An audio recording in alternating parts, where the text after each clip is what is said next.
Hello, everyone. Thanks for joining us. This is Sippin' Tea with Nat and Z. I'm Nat. And I'm Z. Hello, everybody, and welcome. Hello, Welcome. cello, cello, Welcome, cello. welcome, welcome. How you doing, Z? I'm good. Weekend's good. Got 2 days Mm-hmm. off next week. Good. So Oh, we're that's good. right. hmm Yeah, for the federal holiday thing. Yeah. Yeah, that So big uh, thing going on yeah, next week. MLK and then the inauguration. Um, Mm-hmm. I just want to send a special just hang in there to all those who live in DC. Natalie and Mm-hmm. I live on the outskirts. Yes. So we're not extremely affected by what's going on, Mm-hmm. but we are. But those who live actually in And DC, they can't get out. They can't get in and they right. can't get out. There are You can't go to work. You can't do anything. Somebody no. lost their job because they can't get to their job anymore or some craziness. I It heard looks like Hunger something. Games in the city. I mean, it It, is just it's like District 13 out this bitch. So just be you ain't never mindful. lie. You ain't never lie. Just be mindful. Oh, Lord. Yes, ma'am. Well, Yes, since ma'am. since we have a special guest today that we'll introduce in a little bit, we're just going to go ahead and get right into it. We're going to switch up the order just a little bit, Just a and coach. just a scotch. And we're just going to go straight into the hot tea today. Mm-hmm. So the first thing that I have is verses. So we know I talk about verses damn near every episode. Mm-hmm. So verses said that, hey, Ashanti, Keisha Cole, final date January 21st, rain, sleet, hail, snow. Like these heifers gonna get on this Is it gonna IG happen though? live. Is it gonna happen though?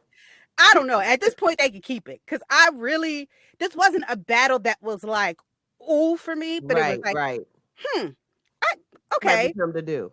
right. Now they could keep it. I don't care. I might tune in. I might not. I just, whatever. Um, But then, interesting enough, they then posted that they are teaming up with the NFL and they are doing a versus battle for the NFL Pro Bowl to be some of today's NFL stars that go head to head, showcasing their position highlights every night. So, Mm-hmm. this is supposed to be from the 26th to the 29th. I'm not interested in it, but if you're a sports fan, you might be. I mean, ooh, I don't know. I'm not. I don't know all of the uh Yeah. positions. I guess it would be like Gronk going up against Kelsey. I mean, two white boys. Those are only two I know. Yeah. So there we go. So that's something that you're into. And there we go. Have at it. Yeah. Enjoy. There is some controversy surrounding this though, Mm-hmm. because they're saying some people are saying I thought this was about the culture, and Uh, if this is about the culture, then why are we doing mm, stuff with the NFL? And then some people are saying, interesting. well, this is a slap in the face to Kaepernick. Some are saying Oh, that that if part. we're not just doing it for the culture, then it should be Justin Timberlake and Usher. Mm, So I don't know. We will see if that's interesting that they would put it like they that. start to branch out some more. Yeah, it does. So let's see what else we have. Jasmine Sullivan.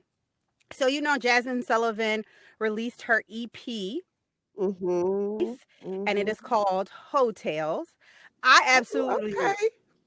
love this EP. I've been listening to this straight since it released, like every day. It's Oh, been dang. in I saw constant you posted rotation. about it. Yes, it is so good. Um, but there, of course, is some controversy surrounding that. People Mm, are like, "Oh, hotels," like da da da da. But I'll say this: I'm gonna just read you what she read, and what she tweeted, and mm-hmm. this encompasses everything I feel about her project. If you find yourself looking down on anyone from these tales, then you're missing the point of the project. Let ye without sin cast the first hoe stone. Mm. We're all a work in progress, trying to figure this life out. Let's extend grace to ourselves and each other.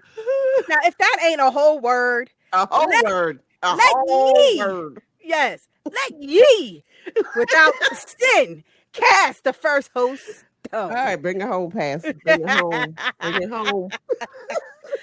So I am here for it. I feel like every song on this EP somebody can relate to. Yes. Is that in Holations verse 5? It Blake is. B? Yes, that is in Holations verse 5, chapter 10, verse 5. I mean, I just want to make sure that I get my whole journal together. Yes. So My whole self together. your whole self. Try to get my whole self together. So if you haven't checked out that EP, please do. It is Will really good. do. Will do. Insecure is ending after season 5, which is this next season. Mm-hmm. A lot of people were shocked, but I swear I heard Issa say somewhere in the beginning that she had it plotted out for 5 seasons. Mm-hmm. So when the news broke, for me, I wasn't shocked, but I guess a lot of people were, and a lot of people are very upset. But Really? yeah, but Upset though? yeah, because I think more so because there aren't a lot of Fair, yeah.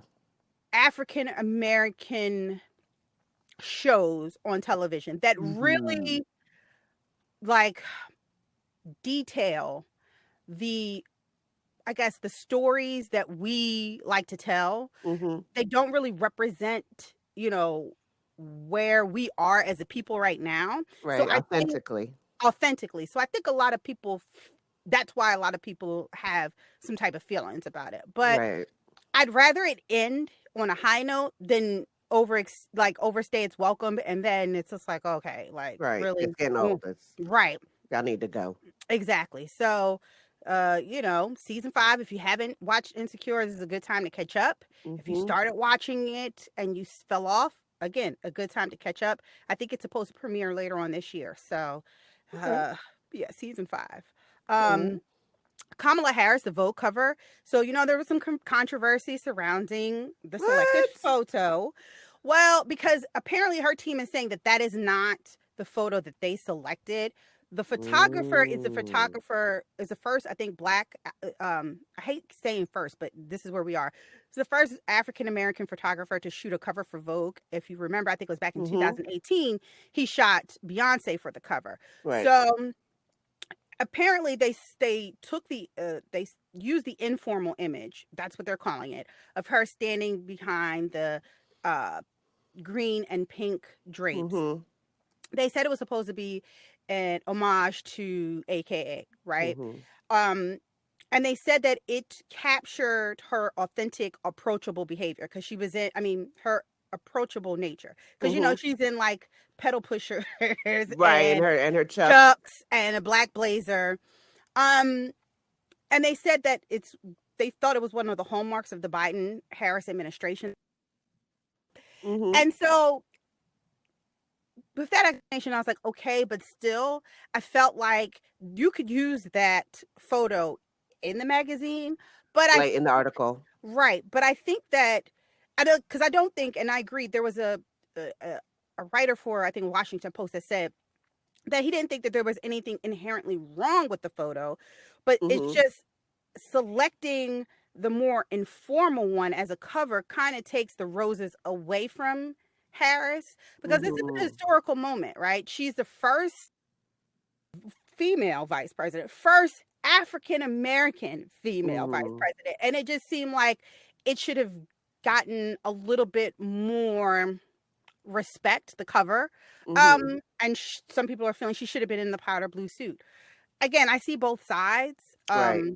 I personally didn't like the informal one at Mm-hmm. all. I didn't like it at all. Mm-hmm. It just didn't look like it looked like one of the photos that you have, and it's just like a photo dump. Like, Something to do. it's cute, but Mm-hmm. How not do worth. you think she'll be on Essence, and how you think they would do it differently? Oh, I think they're gonna make sure that she looks way different than what Vogue did. And I Mm-hmm. mean, this is another. I think that there's a deeper conversation that we could have here about Anna Wintour. And Mm-hmm. this is what happens when you have lack of representation fully at you know, a magazine that Mm-hmm. is as prestigious as Vogue is. And Mm-hmm. maybe it is time for and it's a kind of just go on bye-bye and let someone else with a fresher approach take That's the her reign. baby. She ain't letting that But, go. it is what it is. Mm-hmm. So, and then last, I just wanted to talk about, I think sometimes we just find problems with everything. Of So course. Zendaya and John David Washington have a film coming out in February called Malcolm and Marie.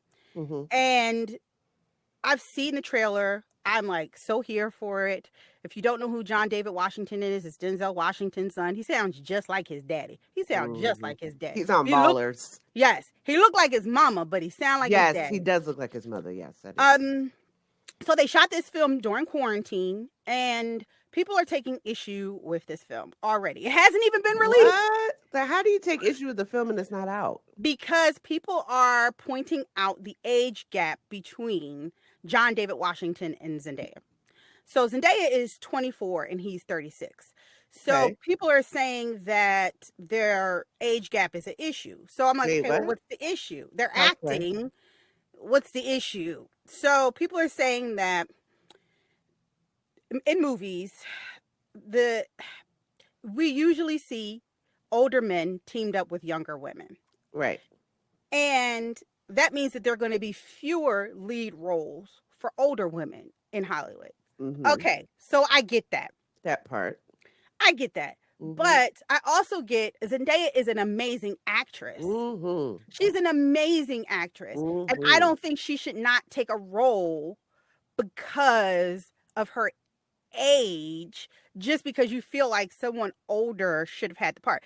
It's kind of Mm. like working in the government where you have people who have been institutionalized and they Mm. feel as though That I'm part. older, so I should be in Ooh. this Mm, position, and mm, you're younger than mm, me, and you mm. just haven't paid enough dues. So why That's are the you in that word. position?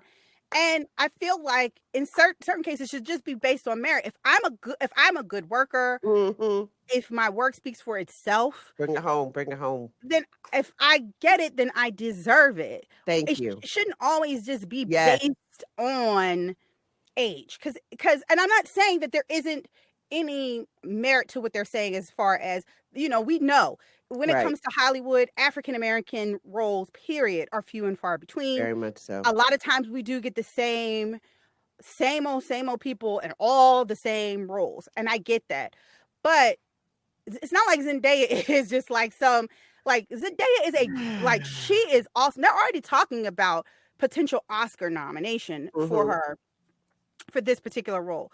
Right. So I just feel like while that's a valid argument, it's just not a valid argument But here. why is it an issue? Like but did they talk about that when Jodie Foster did Taxi Driver? Yeah, Just yeah, saying. yeah. Well, back then, no. But, now when you have conversations about Taxi Driver, Yeah. there are issues that people take I with mean, I Taxi Driver. get it like 20 years, 30 years later. But I mean, just let them live. They're actors. And when it's what is the difference? I don't understand. It's not that big I, of a deal. I don't know. We'll see the movie. I'm happy. I'm here for it. So, But they're actors. They're yeah, acting like they're in the same age group. I don't But know. People call it a big stink. It's a big stink. So, go figure. but that's all I got. So, All right, all right, all right. So, all right, all right, all right. So, we are going to take a quick break and we're going to jump in with our tea time and with our guests.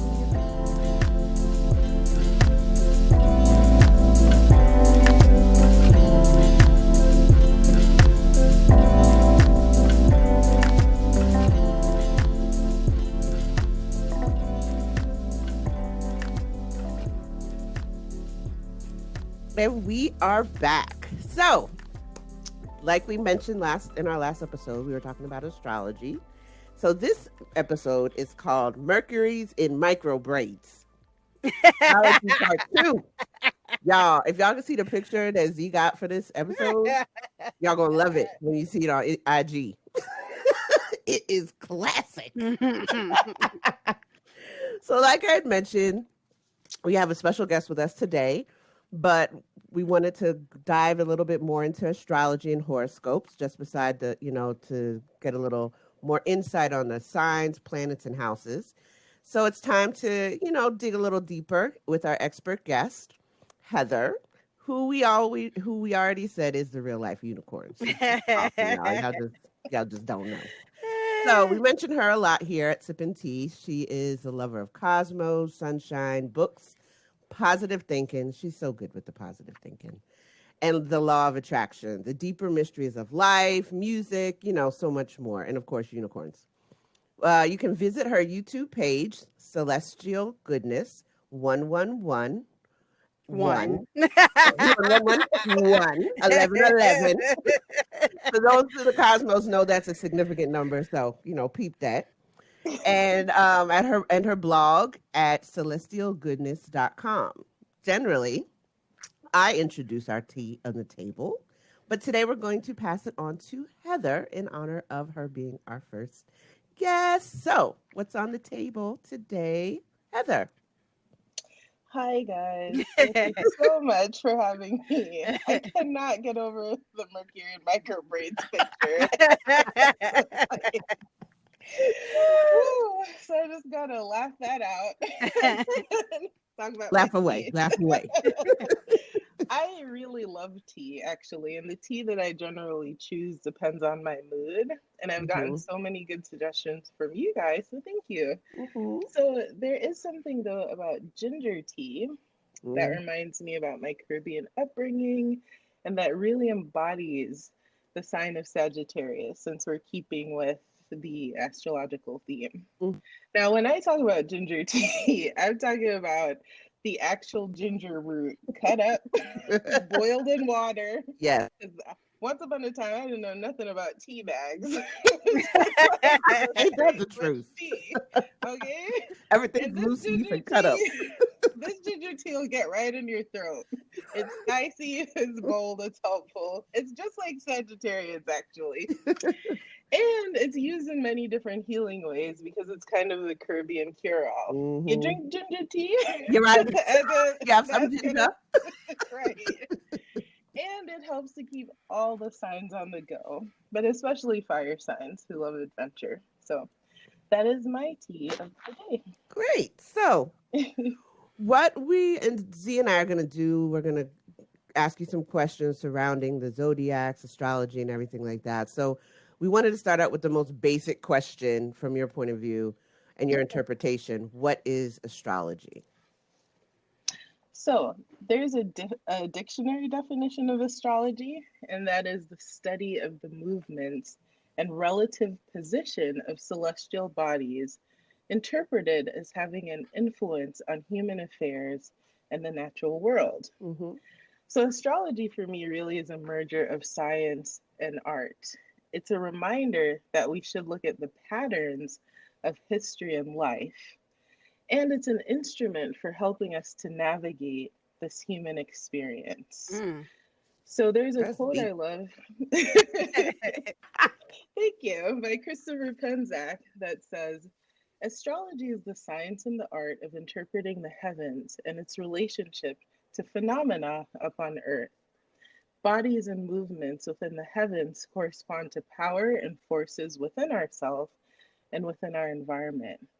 When patterns are too personal or immediate, looking at the bigger picture of the heavens and calculating in patterns in the past and patterns to come give us a deeper understanding.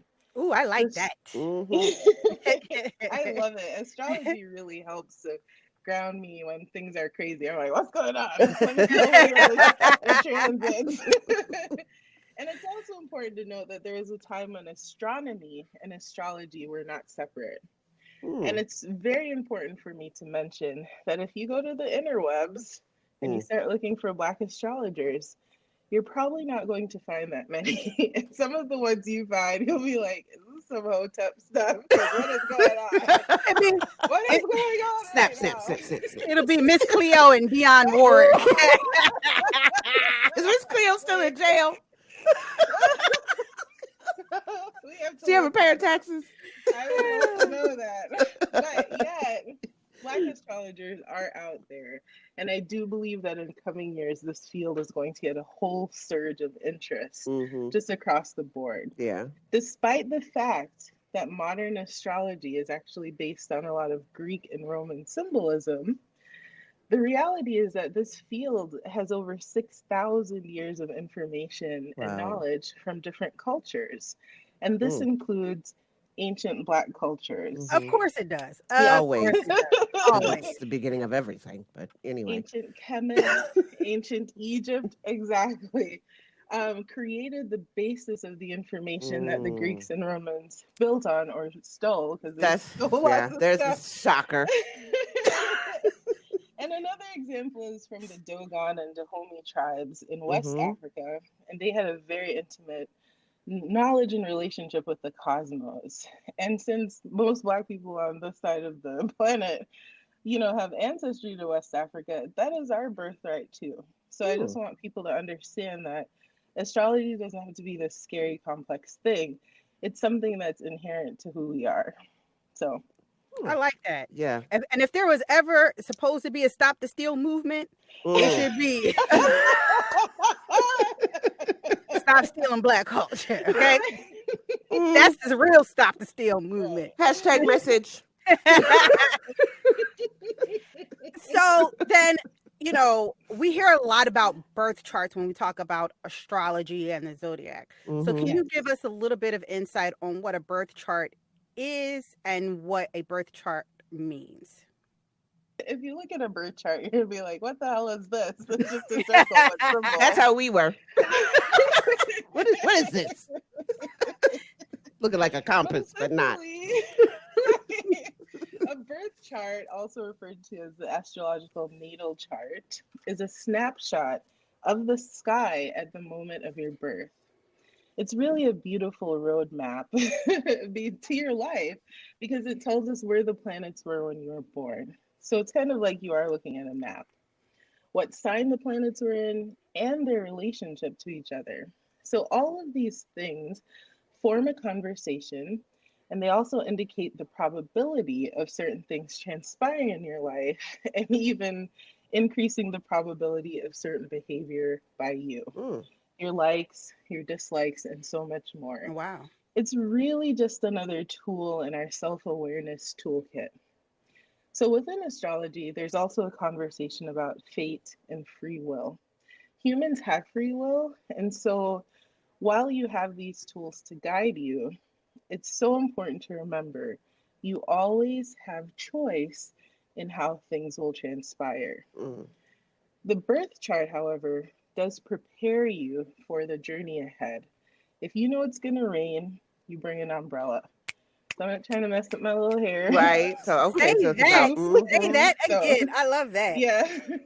being I like that. prepared. Yeah. Being prepared. Yes. So then if one wanted to get a birth chart, how would you find the birth chart and then how would you go about reading your birth chart? Because like you said, I got mine and I was Mm-hmm. like, what is But this? What is I was like, thanks. thank you. so? Thank you. Appreciate it. So back in the day, astrologers charted this thing by hand using Whoa. the ancient tools of mathematics and science. Ooh, like Thank Copernicus. God, Oh gosh. yes, we are not in that world anymore.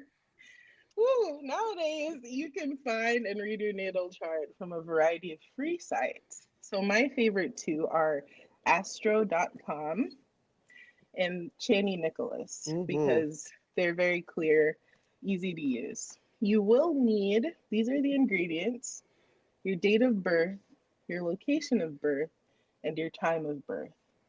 If you do not have your time of birth, you won't be able to see some of the specific things, Mm. like your ascendant, but you will still be able to gain valuable information. There are tons of astrologers too out there who can do what's known as chart rectification. Mm. And so they can actually find your birth time based on major life Oh events. wow. Oh So they'd have a wow. conversation with you and you'd say, yeah, I divorced in 2012, like me. And so they'd line up all these things and they're like, boop, boop, boop. This is when you were born. Oh It's really wow. amazing. But again, math and science, Mm. right? Yeah, the math part, not so much science. I'm cool. Right. So if you're a beginner at this, it might be worth purchasing a reading from an astrologer who can interpret those symbols. Mm-hmm. Otherwise, it's like learning a foreign language. You might not understand all the symbolism right away, but someone trained in that can interpret it for you. And then there's some sites, like some of the free ones, that will actually give a brief breakdown of what everything means. Mm, So that sounds good. Hear some that, good people? resources. Y'all can do this Yeah. for free. That's our free 99. Not to take anything away from the charts, but just make sure that y'all know after, while y'all listening, y'all can look at all those sites. So just want to pass that on. Free 99. Exactly. Free 99. So I know you mentioned something earlier about your rising signs, and that being associated, I guess, with your time. So what's your sun, moon, and rising signs? What does all that mean? Okay. So within the natal chart conversation, there's like the big three. Mm-hmm. Some astrologers refer to that as SMR, your sun, moon, rising. So Ooh, let that's me take because when some you have notes. that that little information, SMR. you can tell so much about a person just from those three things. The sun is how you present yourself to people. Hmm. The moon is how you emotionally navigate through life and situations. And that's kind of a relationship with yourself. All these talk about a relationship with yourself and Mm-hmm. with others. And the rising sign is who you really are at your core. You may actually meet someone and know their sun sign and be like, well, damn, they don't act anything like the sun sign. And that's because their rising is probably more prominent. So for Ah. me, my SMR is I'm a Sagittarius sun, a Leo rising, a Capricorn moon. Hmm. Sometimes people meet me and they're like, you don't behave like a Sagittarius. Right, because I want my bills paid. Because that is the Capricorn. I'm not jetting off across the world without the electric bill being paid now. So just something to keep in mind. Right. Kind of important. Right. So those three are really indicative of a lot. And sometimes they work together and sometimes they create challenges. Oh, wow. This is like so eye-opening for me. Mm-hmm. I'm taking notes, y'all. I'm taking Yes, notes. because I'm gonna have to go back and look at Yes. my chart again. Yeah. So when I was looking at my chart, and I did go Mhm. to because I went to a free 99 site, Mm-hmm. and I if I'm not mistaken, because I do not have my time of birth, they really couldn't break down houses. So Mm-hmm. I don't even know what houses are. So could you tell us a little bit Yeah. about what houses are? Mm-hmm. Yes. So for someone who does have all the time information, I have one of those. when you look at a natal chart, you see a large circle and it looks like it's been cut into a pizza pie Mm-hmm. with 12 pieces. The natal chart is what's called geocentric, meaning that the earth is actually at the center. Because of that, you'll see a symbol in the left quadrant, which is the east, Mm-hmm. that says AC. This is your ascendant Mm-hmm. or rising. It's the sign that was rising over the eastern horizon at the precise moment of your birth. Starting, Oh, Oh. right. makes so much sense now. Ooh, it's magic. Just like Harry So Potter. at that starting at the AC, there are 12 pieces to this pie, and it starts with the first house, which is the rising. And it goes right around to the 12th house. These 12 houses represent different categories to life, and they each represent a different area and function to your life. Each house has a sign, and therefore it has a planet that rules it. Mm-hmm. So, from Aries rules the first house because it's the first sign of the zodiac, and it goes all around to house 12, which is ruled by Pisces. These are known as natural rulers. Mm. The first, fourth, seventh, and 10th houses are to astrologers the most important, hands down. That is because they talk about relationships with self, family, like romantic and other partnerships, and your career. Wait, say that So again. The Yeah. first. the first, the fourth house, Mm-hmm. the Mm-hmm. seventh house, and the 10th house. Oh, 10. First house is your rising, which is your house of self. The fourth house is about family and roots. The seventh house is about relationships. The 10th house is about career and purpose. And so Ooh. do these change, or is it always going to be the same? So will the 10th house be, would that be uh Capricorn? Yes. And no, they're never going to change. Okay. Like they're Oh, always okay. going to be that.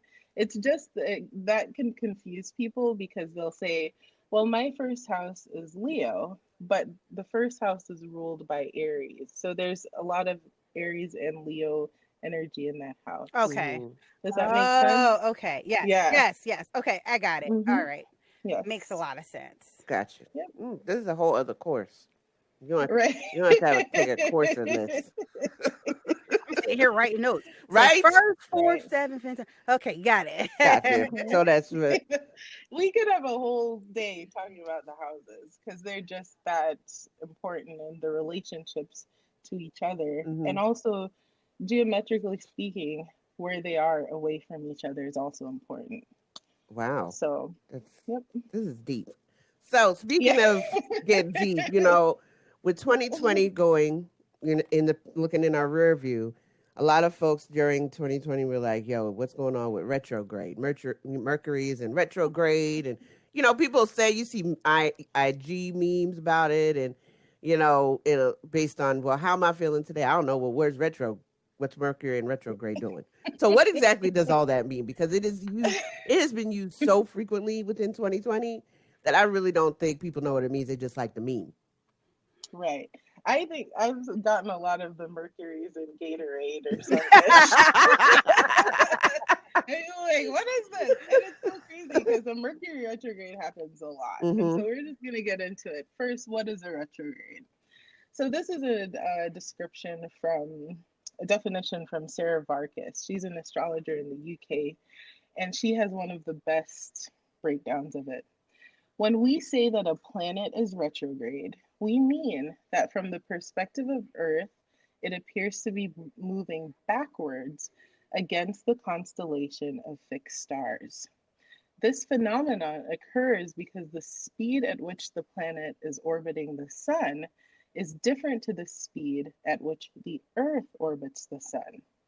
So that gives it a look as though that planet's moving in retrograde or backwards when it's just slowed down. Right. Oh. Okay. Okay. Of course, the planet hasn't suddenly changed direction. It merely appears to have done so from the perspective of Earth. As such, planetary retrogradation is an illusion, but a significant one for the wisdom that it shares about the inner work needed at those times. All planets, other than the sun and moon, which of course aren't planets anyway, undergo periods of retrograde. And the amount of time that they spend retrograde lengthens according to their distance from the sun. So the outer planets, the ones that are furthest away from the sun, Jupiter, Saturn, Uranus, Neptune, Pluto, they remain in retrograde periods for several months. But Mercury is retrograde because if you remember, my very excellent mother just served us 9 pizzas, Mhm. that little thing, or whatever you used to learn the planets. Mercury is right up under the sun's booty. Like it's like right there. Hey there, And how are because you? of that, right, it retrogrades for only about 3 weeks. Hmm. So when people hear the term Mercury retrograde, they clamp up and groan. They're like, "Oh my God, technology is about to break down. My travel plans are gone crazy. I better not sign any I contracts." see that one a Why? lot.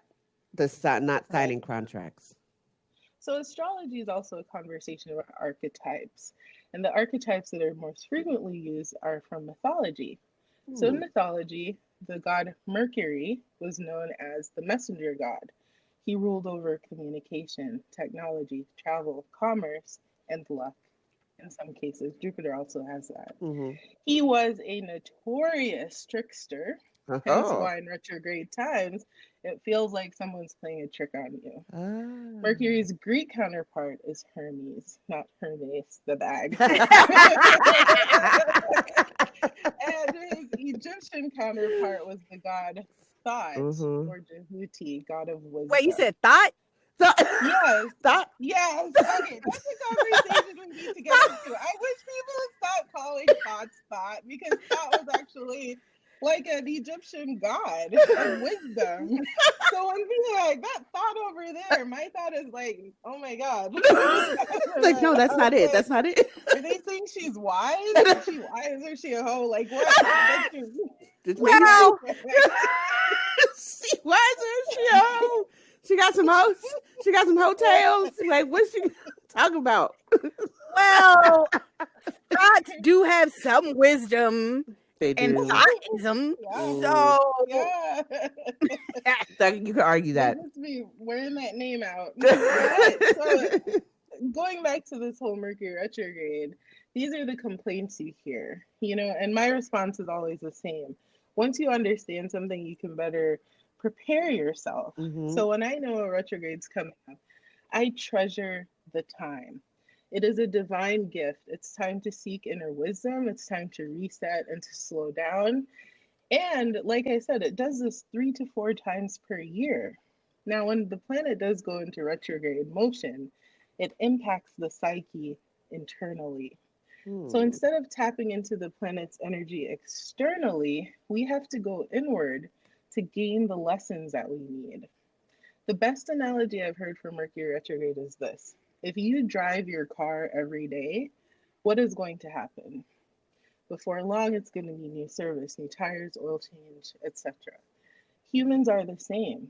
We need time to rest and to recharge. mm, When Mercury retrogrades and we suffer delays, we have to slow down. Hmm. We have to see things from a different perspective, and we have to rest. Most astrologers suggest that in these times you do things that start with RE, like retrograde: Ah. rest, recharge, ooh, rejuvenate, Look at that. revisit the old, remind yourself, and revitalize. I like that. That is good. You saying this, Heather, just makes me think 2020 was all retrograde because you just had to Yeah, sit. well, You just had to sit at we're home. gonna get into that because there were a lot of retrogrades last year. Now, the other retrograde I want to mention is Venus retrograde. Venus is very similar to Mercury because people groan when they hear it coming. Venus is the planet of love, That's my beauty, and planet. abundance. Right. So all of those themes are just exalted, when Venus is in her regular state, but they're halted when Venus is retrograde.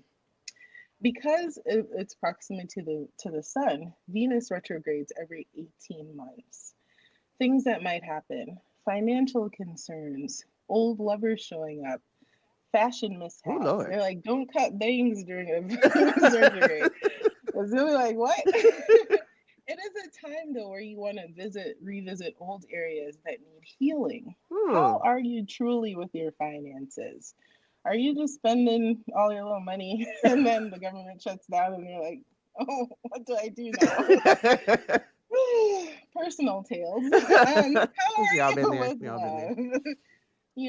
What did you learn from your past relationships? What you needed to? Is there a reason that person's coming back around? And what do you even want from love? And are you currently getting it? Wow. So, Wow.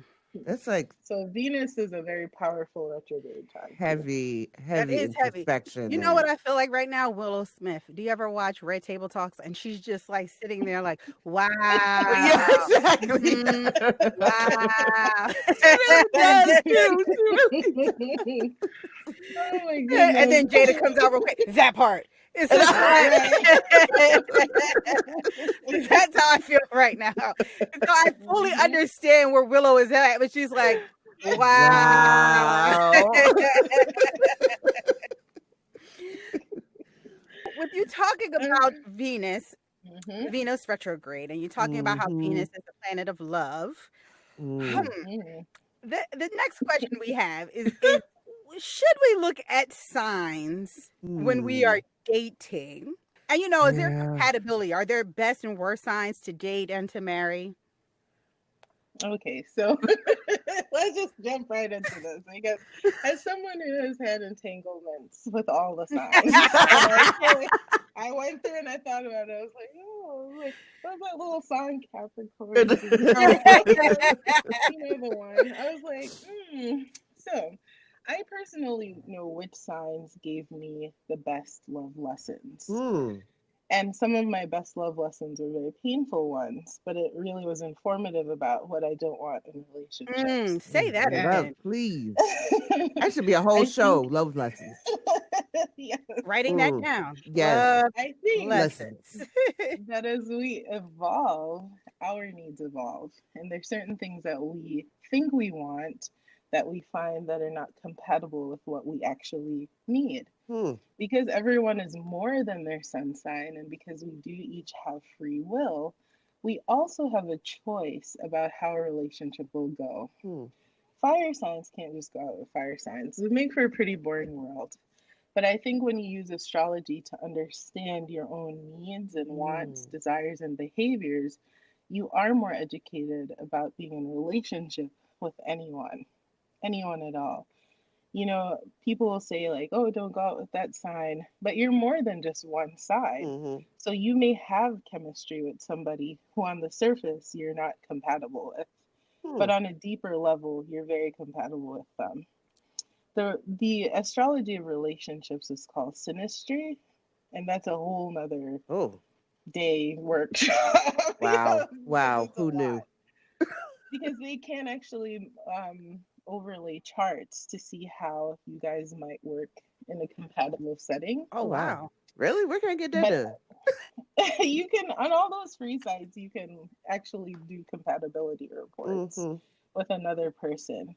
But I caution everybody that, you know, some people will be out there looking for this perfect mate, Mm-hmm. and they may miss important lessons from the frogs that they have to kiss along the way. Mm.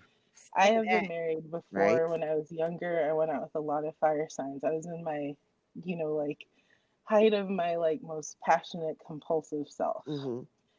And when I divorced, I sort of went through a lot of dating experiences. And I was like, I'm never going out with Aquariuses, or I'm never going out with. And the last week, y'all talked about Diddy and how he's a Scorpio, and wondered how do these women get into it. If you've ever been loved by a Scorpio, that's a deep, focused love. And it can make you Mm. just feel that you just want more and more and more of it. And sometimes breaking yourself away from something like that is so difficult. Yeah.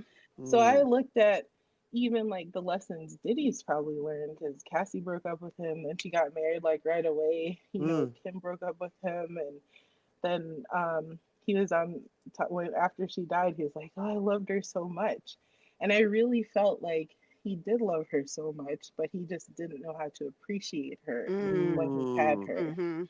It's And interesting. nowadays, like now in my current life, Venus is also informative. If you're a woman, look at your Venus sign to kind of indicate things you're looking for in a relationship. So my Venus is in Capricorn, and my current partner is Capricorn. I need stability in a relationship. It can't be like, Mm. don't tell me what's going on, or don't Right. like make me feel secure in this. Um, Michael B. Jordan just started going out with Lori Harvey, and she's a Capricorn, Mm-hmm. and they both have Venus in Capricorn. So a lot of Oh. people are like, this seems like it could go somewhere, Mm-hmm. because he genuinely looks at her as like, this is a beautiful person to me based on her Oh. Venus sign. And she sees in him the kind of stability that and long term love that she's probably been looking for. That Oh, is a whole wow. word. Now let me ask you a Yeah. question. Is there, Yep. how can I phrase this? So there are a lot of cancers in my life. Mm-hmm. And is there something to be said about maybe one particular sign Mm. attracting the same Mm. sign Yes. over and over again, or just having that particular sign show up? Yeah. Yep. There might be. So, first of all, you're a Capricorn and your opposite sign is Cancer. That means if you look right across the natal chart, the Mm-hmm. opposite sign to Capricorn is Cancer. You may have attracted Cancers because there's certain lessons that you signed up to learn in this life, Mm-hmm. and they've come to teach it. And I do feel that there are people who are attracted to certain signs Mhm. more than others. Mm-hmm. And that again has to do with, well, what do you need and what do you like? all of us don't have the same vision about relationships or what we True. like. Mm. That's And true. that's Good point. purposeful and intentional. Hmm. That is a good point. So, That is true. I will say this. It's funny to look at the Al Gore's internet and see people discuss like what is the worst sign to date, and Yeah. right. sometimes the Mhm. same 3 or 4 signs tend to pop up in those conversations. Mm. I Yeah. have seen And that. remember, every sign has what I call their unevolved self and Mm-hmm. their evolved self. Mm. And most times we're dealing with the unevolved self early in the dating world. Mm. And so people talk about like Jay-Z is a Sagittarius man. Those guys take time to mature and evolve. He's 50 when people are like, oh, he's finally matured. I'm like, well, now we're dealing with evolved Sagittarius Jay-Z, not unevolved, just out there unsure of what he wants running the field. And Hmm. also, like I know that for myself, based on my chart, anybody I get in a relationship with has to stimulate my mind, right? Mm. That is so important. And I've met people and they're so gorgeous, but they open their mouth and I was like, womp, womp, womp. That I is the was like, worst. That is this the end. worst. But I've met people and they don't want somebody who has intellectual, like stamina. They just want a different type of stamina, right? Right. Some of us want it all, but who am I to say anything against their desires? Right. So yeah. Wow. That's good. This is so multi-layered. Mm-hmm. It's so multi-layered. Like I am so taking notes and gonna go look at some stuff after we finish here today. Yes. Because woo child. So I know I had mentioned this earlier when we were talking about how 2020 has been. And I know there were some major astrological events that happened all throughout the year, especially near the end of the year. But can you give us a little bit more insight on what they were and what their effects were on us? Oh yeah, 2020 is one of those years. Astrologers had been preparing for 2020 for like 10 years before Oh, 2020 wow. because they knew it was going to be intense. They just didn't know how intense it was going to be. Mm-hmm. And why is that? The year started off with an eclipse. Eclipses Mm-hmm. bring quantum energy and they denote big changes. And this was a Cancer Capricorn eclipse. Mm-hmm. Cancer is a nurturing sign, Capricorn is more about stability and discipline and Mm-hmm. restrictions. Okay. So that started off the year. And then we had conjunctions. Conjunction in astrology just means a meeting, but you don't know how that meeting's going to go. So it could be like, oh, Zarifa, Natalie, and I are going to meet, and everything is going to be hilarious. We're going to crack up, have a good time. Mm-hmm. Or it can be like three mafiosa heads meeting, and you don't know who's about to pull a gun on who. That is conjunction in astrology. And so last year, the three big guns of the zodiac met up in the sky: Jupiter, Pluto, Saturn. Mm. They set the tone for the year: expansion with Jupiter, death with Pluto, and rebirth and restrictions with Saturn. Mm. We had all We that also last year. All of we that had in it all, spades. right? So Pluto just came in like, hey guys, I'm about to fuck shit up. And Jupiter was like, hold on. And this energy hadn't happened in like 500 years. Wow. 500 years, okay? So then we had tons of planetary retrogrades. At one point, we even had up to 6 of the planets in Yes. retrograde at Mm. a time. Mm. Talk about feeling like you're not moving forward. Mm. Everything's stagnant. Like these are things that we Wow. literally felt inside and outside of ourselves. And then, in addition to that, the planet Mars spent a very unusual 6 months in its home sign of Aries. Mm. Mars is the planet of war and Ooh. fiery energy, sort of rebellion, if you will. Mm-hmm. And this included a retrograde in its home sign of Aries, also those traits. Mm. Mars only spends time in each sign for about 6 to 7 weeks. Oh, wow. So you can understand it's spending 6 months. Everybody was like, this is big, right? And that impact of all these cosmic energies had a variety of impact on different individuals because we all have different natal charts, Mm-hmm. but collectively, we all felt the energy. I mean, something basically happened every month Yeah, in the it cosmos. I was like, absolutely oh, did. this is Yes. big, this is It big. Every absolutely And did. month. these things are things that usually will happen, like, oh, this conjunction is happening now. But it was like everything all at once. So, like I said, death, restriction, and the feeling that things could be done in a different way Mm. from Jupiter. Some folks had their whole world upended, while some people Mm. walked into their purpose. They had time to take action on things that they had dreamt about. And so you can see that paradigm. Wow. But most people believe these cosmic transits are happening to tear apart, not even rip apart, but completely transform the world as we know it. And so you can take that as the way I describe it is you go in the kitchen one day, you have a sledgehammer, you start knocking the kitchen down. You're Oh, like, this kitchen ain't working, the stove's about to like frizz out, cause a fire, fridge ain't working right. Knock it all down. all right, Property Brothers. Right. 20, 21, you're like, I should hire someone. So, There's a show for that. I messed up my and spot. then, right. Please come fix it. And then by the time we get to 2022, we're really not even going to notice that we had torn apart that we don't remember what the old kitchen looked like because now we're Mm. in That's a the new good kitchen. description. So a lot happened, yes. Wow.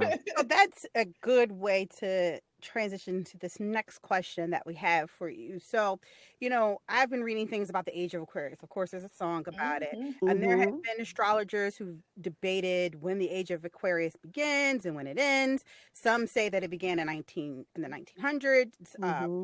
but most agree that it started on the 21st of December 2020 Mm-hmm. with the Grand Conjunction. So you talked a little bit about what the Grand Conjunction is, but can you give us a little bit more detail on that and the age of Aquarius, its effect on us, and then also what is an astrological age?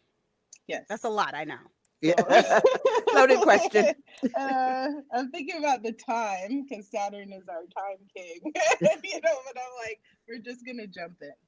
The conjunction that occurred on December 21st or 22nd, depending on where you are in the world, was a huge. I mean, people had been waiting for this thing forever. Mm-hmm. And why? Because when Jupiter and Saturn meet, it's actually called the Great or the Grand Conjunction. Mm-hmm. It's also called Kingmakers or Royal Conjunction. It's said that a lot of people born under these transits are, you can look in the royal families, for example, around the world, and they might have a conjunction in their chart. Mm. It's also said that when they're together, they combine expansive and imaginative vision with the structure and discipline needed to manifest results and strip away the inessential. Mm. So they conjunct every 20 years, but this conjunction happened on the winter solstice, Mm. which is the beginning of a season at the 0 degrees of the sign of Aquarius.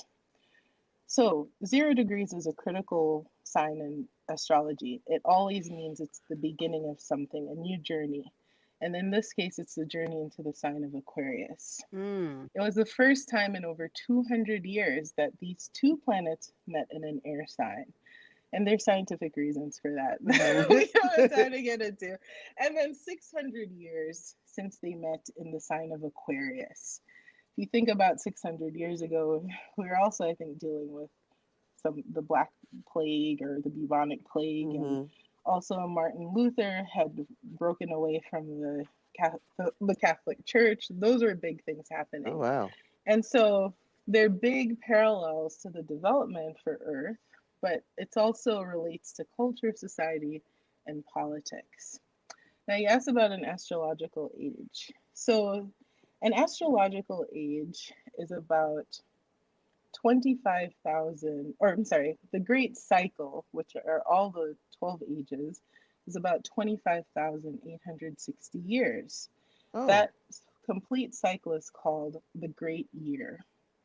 And broken down, so when you divide that by 12, you get about 2,160 years. So most people believe an age actually lasts 2,160 years, oh, and that we're in the age of Pisces. So, unlike the normal zodiac, which goes from Aries around to Pisces, an age in this sense works like eclipse ages and it moves in reverse. So it goes from Aries to Pisces to Aquarius. Okay. Right? And some people believe that during an age, there are events that are directly impacted on Earth that are caused by whatever sign we're in. So in Aquarius, um, most people were saying that since a conjunction happened in Aquarius, this is the age of Aquarius beginning. hmm. Most astrologers, there's so much disagreement about this. Yeah, you have to literally say to yourself, well, do any of us know when it really started, when time started? Who is there at the beginning, you know? So Point, I say to facts. people, you can intuitively use your senses, but professional astrologers that I admire say this won't start on a winter solstice. It will start on a vernal equinox, which is a springtime, but this is preparing us for that time. And before any age actually begins, there's a period in the middle called a cusp. And it could be Hmm. several hundred years long, and it's about the transition to the new sign. Whenever there's a transition, there's always people who don't want that change to happen. Hmm. And you see people clinging to the old, and it creates violence Hmm. and it creates like things that we've seen in our time. So a Mm-hmm. lot Hmm. of people are like, oh, we're definitely transitioning to Aquarius, you know? And because Aquarius, think about people who are Aquariuses like Oprah. They're the humanitarians, but they're also very kind of like distant at times. Hmm. We've also Point. experienced some of that energy. But overall, people envision that the age of Aquarius will be one where the world is more compassionate and where we really truly care about our community and our society. Hmm. Oh We wow. need Is that. that If that isn't so? a Yeah, read on 2020, my Mm-hmm. goodness. right. So there's no known beginning, but the conjunction was very impactful because it signified that even if we weren't starting this age, that the energy is changing from earth to air. Okay. That's Okay. wow. That's a lot. That's a This is, lot. yeah, this is a lot of my dome right here. Yeah, it is. And you know, I already got this wrap on my head. It's a little tight. I'm like, ooh. Girl, loosen that up a bit. We don't need you falling out. So, with all of that, with what had happened in 2020, what does it look like for us going into 2021? I know we talked about it briefly last week that we have enjoyed our 7-day subscription and we want to cancel. So, with that being said, where are Hear we at now? my little cackle because I'm like, y'all are in it. Y'all forgot to, take your card information out. 2020 charged the whole year. So 2020 is marked by what I would call the era of money, power, respect. Yes, Oh, And Little Kim okay. in the locks. Yes. Yes. and this is because the planets whose energy are most at play Mm-hmm. correlate to those themes and what we can expect to see over the Ooh. year. My biggest suggestions to people are these: A, sort out your financial Ooh, Mm. house. yes, Lord. B, Yes. don't give your power away. And C, Ooh. respect yourself enough to walk away from things and people that don't serve your Mm, true mm. purpose. Respecting yourself also means caring for yourself health wise Oh. and also grounding for when the energies are just too much. Oh, that's heavy All right right. there. That 'Cause- is some good stuff yes, right there. Because you know we're all about self-care, yes, mental wellness, setting boundaries, protecting your peace. So that right there is just it's perfect. It couldn't have been yes. more perfect. The planets did it. I'm just a messenger. why is this the case? And I really have to talk about these. First, the planet Saturn, already a big player, is going to be squaring another very important planet. I like to make jokes about Uranus, but people like to say Uranus because it's Right. the safer way to say that. But Uranus is a planet of change, and Saturn is a planet of tradition and stability, and they're going to clash. So these things might impact what people see. Also, because Uranus is in the sign of Taurus, which rules the land, people are seeing things like agriculture, food reserves, financial markets, and currency being impacted. And not to sound like a Debbie Downer there, but again, preparation is key, right? Mm-hmm. The financial markets change always under Uranus and Taurus transit. We had the Great Depression, and we also had like the euro coin came about, and Bitcoin came up under one of these transits as well. And so, what a lot of astrologers are thinking is that, and I've seen this, we're moving more towards a cashless society. Mm-hmm. And you've heard Bitcoin hit $40,000 recently. Mm. Like, what does that mean? Yeah. So that's why I say take care of your financial house so that if anything happens, like a depression, which Mm. the country has been impacted greatly by events of last year, you're not completely sideswiped. Right. Mm. Yeah. So, another factor, Pluto is still a player in all of this. That means we probably will continue to see death, but Mm-hmm. out of that comes a lot of rebirth. Mm-hmm. The old ways, it's not just like physical death, but also death to the way things are. The way I've seen this play out, physical space that we used to work has been transformed. Most of us have moved into working from home settings, Mm-hmm. Mm-hmm. or so companies might start to think, do I need a whole building Mm. when I could just make my employees work from home, Mm-hmm. Right. save myself money? And schooling, and even, things like Zoom. Why didn't I buy stock in Zoom back in the day? Girl, you ain't never lied. Why? I wish. Political factors are changing. Like we have seen a large polarization, and there are a lot of people who said, why do we need an electoral college? Why do we even need a two-party system? So people are already thinking, are these old ways working for us as a whole, Mm-hmm. which is an Aquarian conversation? And if it's not, you can see these things erode. Mm-hmm. Oh. All right. Another factor, air signs, big influence this year. Hmm. Aquarius energy, but all of the Mercury retrogrades will be in air signs. Hmm. That means be super careful with your communication. And whenever something arises, say, can I look at this from a new perspective? Mm-hmm. Hmm. All right. Then we have social justice. That will still be a really big theme. So I expect there to be plenty more protests, and the young people of this generation, I've really seen them rise up. Yes, they have. They just do not give a fuck They about don't. Mm-mm. whatever. So they want change, and they care about each other. Yeah. They care. They don't care if you're like a trans person or LGBT or whatever. They're gonna stick up for everybody. They don't care about your religion. Like they just want everybody to be respected. Right. And I feel like we're going to see more of that. So I already talked about money. The way currency will be viewed might be changed. So be wise about your investments and your savings. And then technology.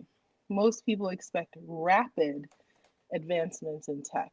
So Mm. I'm talking about like 50 years worth of tech accelerated in like 2 years, Oh wow. because that is the Aquarius energy. Jeez. Yes. That's around the whole AI trend Yes, that's coming. AI will be big. Mm-hmm. And then we also have a lot of, oh, and space travel and things to deal with, like, Space Force.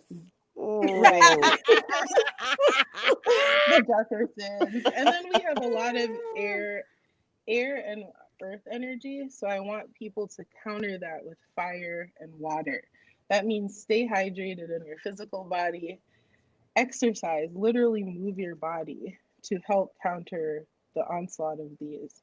But ground yourself, look into meditating. Honestly, it's so good. Mm-hmm. And just do anything you can to understand that these things are happening because the world needs change. And we're here to help push that change so we can decide what is the world you want to see and how can I help make that happen. But in fighting for that, it can get really exhausting. So take care of yourself Mm. because the world absolutely needs you to be at your best. Wow. And that is 2021.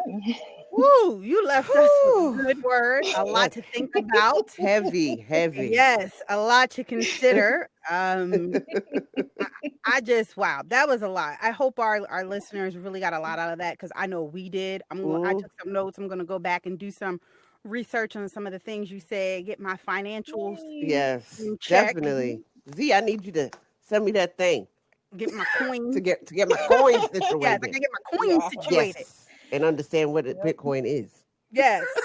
Well, thank you, Heather. We really appreciate Yes, thank uh you. You're you joining welcome. us today, and I'm sure we will have you on again sometime in the near future to talk about probably unicorns Yes. and Mm-hmm. and self-care and And chakras. oh Yes, yes, the chakras. chakras. Yes, yes, Yeah. Yes, yes. That would be yes, awesome. we will be doing that. So, okay, we're gonna go ahead and take a quick break and then come back with our last sip of the day.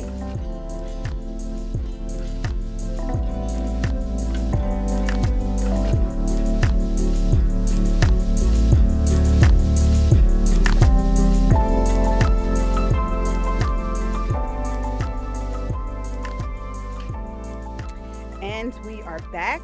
This is the last sip of tea with your hood Dalai Lama. Astrology is a language. If you understand this language, the sky speaks to you. Jane Rudyard. And that's all I got. The hood Dalai Lama ain't got nothing else profound to say. Thank you for that. Thank you. Thank you. So I love it. I love it. So I want to thank everybody for joining us this week. Thanks again to Heather for spending time with us here at Yay. Sippin' Tea. We really appreciate it. And you're our inaugural guest. So we are so excited to have you and look forward to you coming back. And everybody, I just want you to remember, you can follow us on Instagram at sippintea_NatandZ_pod and on Facebook at sippintea_NatandZ to get information on upcoming podcasts, a lot of the information we discussed today and notes and stuff, guests and news. Keep an eye out for the tea because it's still a hot tea month. And thanks for listening. Join us next week when we discuss the other F word, forgiveness. Bye. Thanks again, Heather. Thank you. Guys.